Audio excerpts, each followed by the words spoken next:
କାରଣ ଆପଣମାନେ ଫୁଲକୋବିର ତରକାରୀ ଭଜା ଖାଇ ଖାଇ କରି ବୋର୍ ହେଇଗଲେ ନ କାଇଁ ଚାଲୁନ୍ କିଛି ଆମେ ଅଲଗା ବନାମା। ଆଉ ତ ମୁଇଁ କୋବିକେ ତାକେ ଧୋଇ ଦେଇଛେ। ଆଉ ସେଥିରେ ମୁଇଁ କର୍ଣ୍ଣଫ୍ଲୋର 1 ଚାମच ଆଉ ନେଇଛେ ମୁଇଁ ଚାଉଳ ଗୁଣ୍ଡ 1 ଚାମच ନେଇଛେ।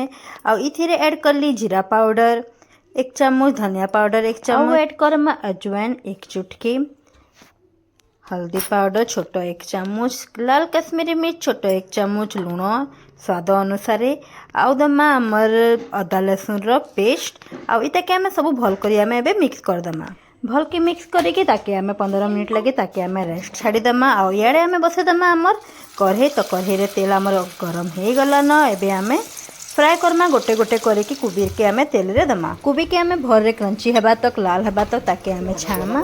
आ हमर देखुन कोबी पूरा बढ़िया पूरा रेड कलर पूरा हे गला ना। और ताके क्रिस्पी हेबा तक हमके पूरा कोबी पकोड़ा के एंजॉय करू छे। आपण माने भी थरे बने की एंजॉय करन। बाय।